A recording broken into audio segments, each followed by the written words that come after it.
It's safe to say that if it weren't for the adaptations, Stephen King would not be the icon that he is today. Love him or hate him, he had made an incredible career out of writing fiction that could be translated to on-screen success. Even if you have never read a Stephen King book, you know his stories: It, Misery, and The Shining. Perhaps one of his most personal stories, The Shining, was an adaptation he might not have been prepared to leave to another artist's hands. If you let someone else adapt your work, they might make it better, and therefore, the story itself might change ownership. This is the story about the adaptation of The Shining, and Stephen King's struggle to reaffirm what was originally his creation, a haunting struggle that has lasted nearly 40 years.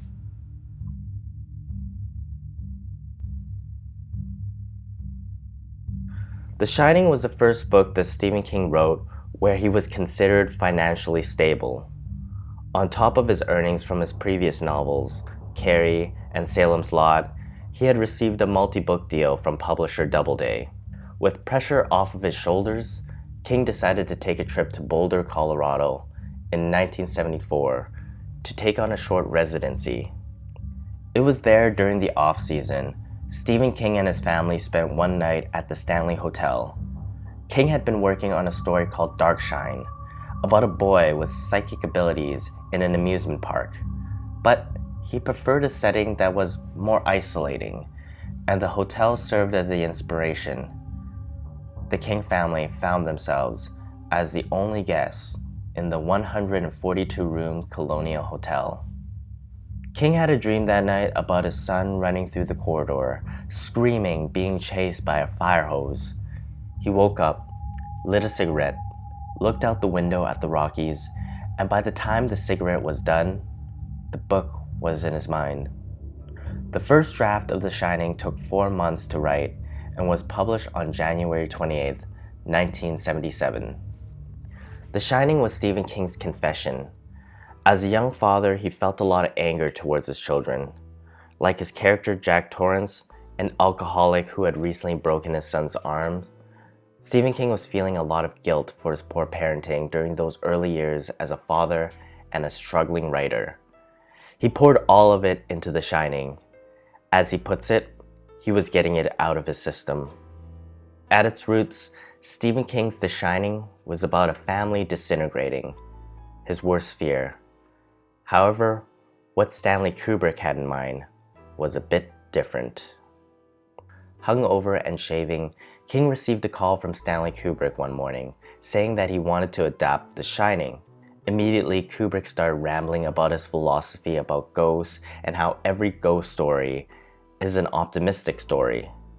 At this point, Kubrick had nearly 3 decades of experience in the industry, and many of his finest films were linked with a literary work, rather through adaptation or written concurrently.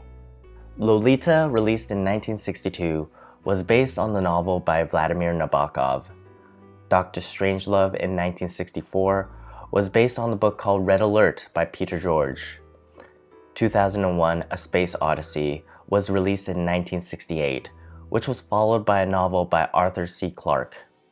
A Clockwork Orange, released in 1971, was based on a novel by Anthony Burgess, and Barry Lyndon, released in 1975, was based on a novel by William Makepeace Thackeray. It was easy to see how King was flattered to have Kubrick approach him, wanting to adapt his work. Kubrick had developed a fascination with ESP and paranormal activities, and when he received the manuscript for The Shining from John Calley, an executive at Warner Brothers, he was excited to find that the story had a great balance of psychological and supernatural. He wanted the audience to ask, are supernatural things even happening? Or is Jack Torrance just crazy? Kubrick preferred adapting a story as opposed to writing an original piece because he used that feeling he got when reading a story for the first time as a yardstick for his decision-making as he directed the movie. During this time, Kubrick wasn't particularly interested in making a horror movie. Many thought that he would be, as he was known to hop around different genres. It was rather there were 2 stories on his mind.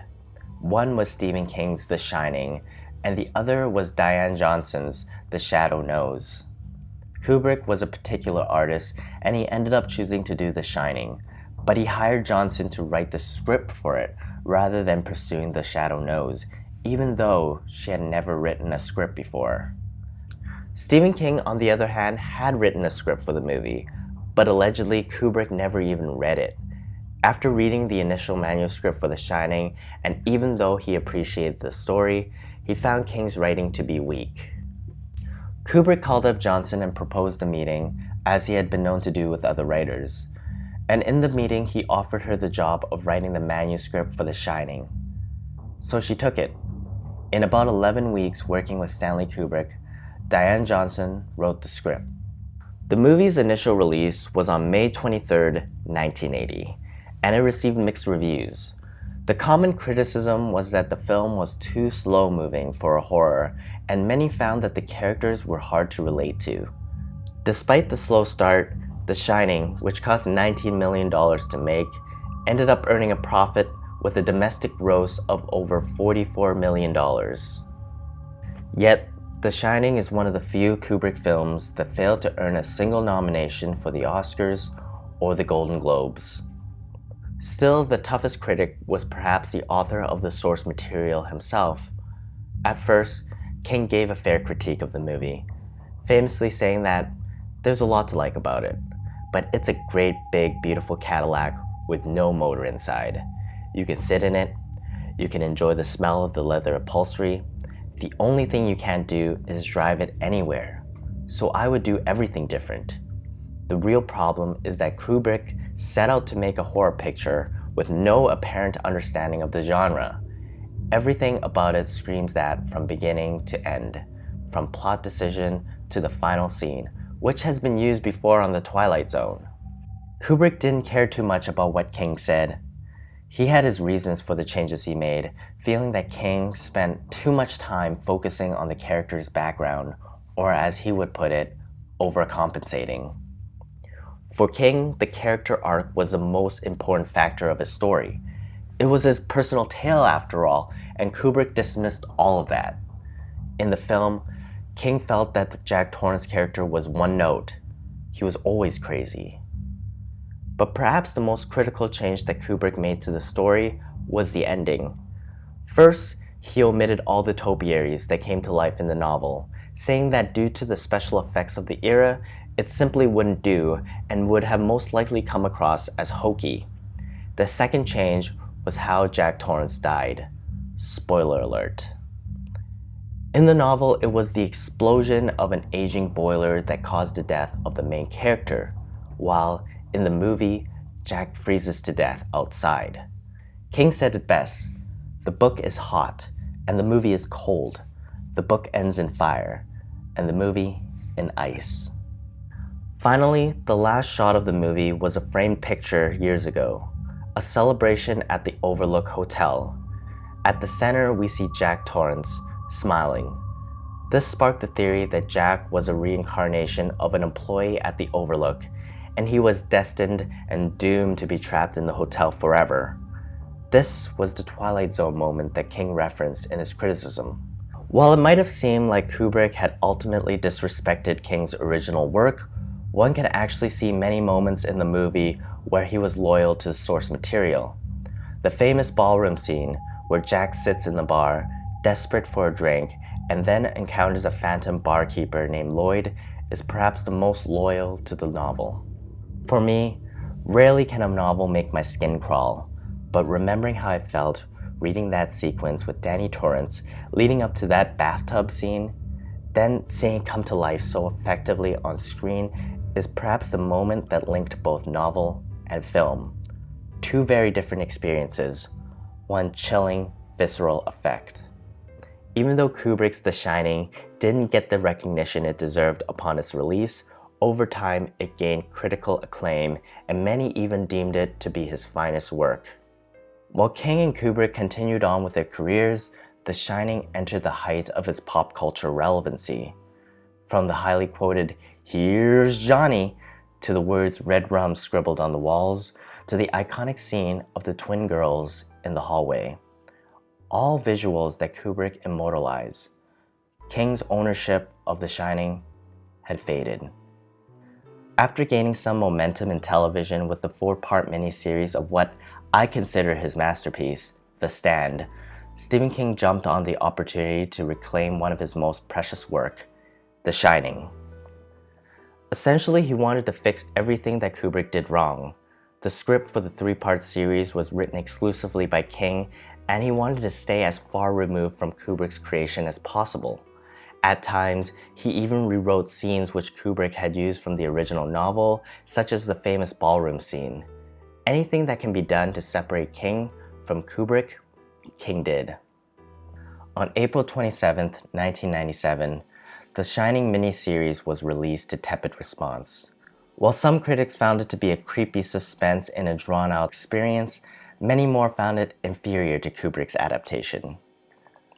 Yes, King had more attention focused on alcoholism, the struggle with work-life balance, and the interpersonal relationship of a family, but it lacked that eeriness that Kubrick was able to incorporate with aesthetics, best shown by the wide hallways that seemed both to be endless and suffocating.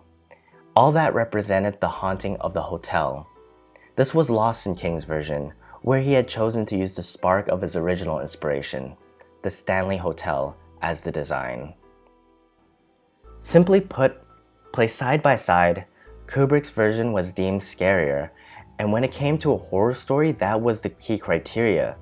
King sought redemption and had lost.